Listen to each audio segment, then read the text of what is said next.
During my time covering the Russian invasion over the last year, I've spoken to dozens of Ukrainians about the situation on the ground, including, as you know, to several members of parliament who have stayed behind to fight for their country's freedom.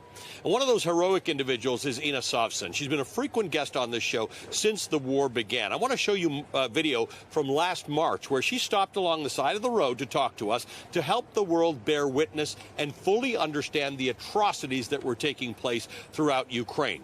Here she was in the middle of helping Ukrainian civilians flee westward to safety. I also then spoke with her again in early April, and that time it was in person in the western city of Lviv, literally hours after the world first learned of the horrors that Russian forces had committed in the Kyiv suburb of Bucha. More than 300 Ukrainians were massacred in that town, which was briefly under Russian control. Clear evidence of war crimes showing that Russia was targeting civilians. Here's what Inna had to say when I asked her about the horrific news we woke up to that morning. Those are just sick people. I'm sorry to say that they're just sick. They need to be prosecuted, and justice needs to be done to the victims one way or another. Because what has happened there is just, I don't think we imagined that was actually taking place. I mean, we knew it was bad. It was so much worse than we expected that to see, and it's just so painful. And I think after what we have seen, the world cannot keep quiet. We cannot pretend this didn't happen. We cannot pretend that more sanctions will do the job. What we have to do is to ask for Russia to be kicked out of the UN totally. It has no way to stay in the Security Council after this has happened. It needs to be like full embargo on NATO gas, anything. Like, we cannot continue funding this. It's been nearly a year since that conversation, but Inna Sovsun joins me once again. As I said, she's a member of Ukraine's parliament. She's the vice chair of the Holos opposition party. She's also the former deputy education minister of Ukraine. And our special friend, Martin, we met 1 year ago. It's nice to see you again, Martin. Hello. That was a difficult day that we met, but there was one happy part. You had been reunited with your son, who had been separated from you for a little while. For a while, over the springtime, he was with the family on the west of Ukraine, and that is where we drove to see you in Lviv, right? But he has been here in Kyiv since July, and he's now back to school in Kyiv. And are you're doing all your homework? Yes, we do our homework at school, actually, not at home. At school, not at home. Okay, well, your mother was very concerned that maybe when you weren't with her, you weren't doing all your maths, but I think you are. Yes, I am. Good. Well, thank you for being with us today. Thank you for being with us. Oh, thank you for coming here. The Vice President of the United States, Kamala Harris, at the Munich Security Conference has just said that Russia has committed war crimes, in Ukraine. This is something you and I talked about a year ago. Crimes against humanity is the actual word that she used. These are sentiments, but there also need to be sort of legal implications for that.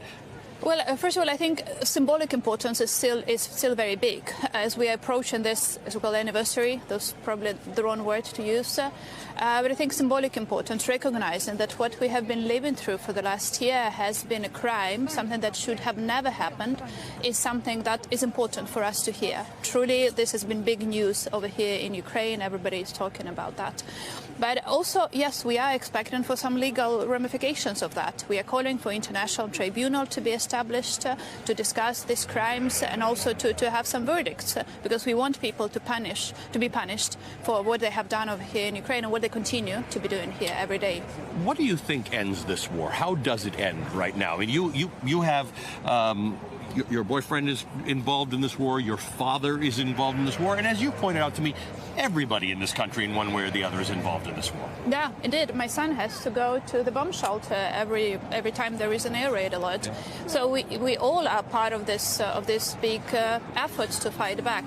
And I wish I could say that there is a way to negotiate peace. Trust me, I so much wish for him not to go to the bomb shelter every single day of his school year, but I don't see the way for that. What I'm afraid with that, we cannot make a deal with Putin, right? Show me a single person on earth who can say, okay, you make a peace with him, you make a deal, and he will do what he promises to do. Yeah. As long as you cannot guarantee that Putin will hold his end of the deal, any peace talks are useless because they will just break whatever deal they will make.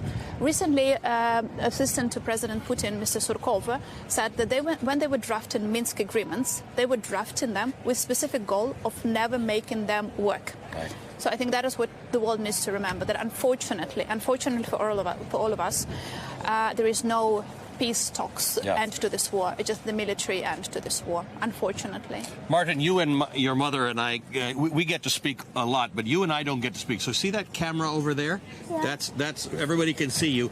Tell us about what your day looks like when you go to school. What do you do at school? So every time I go to school and it starts. My lesson starts at 9 o'clock, and while we wait for our lessons to start, we play in our gym, which is used for PE. And what do you do when there is an air raid alert? I go to the bomb shelter.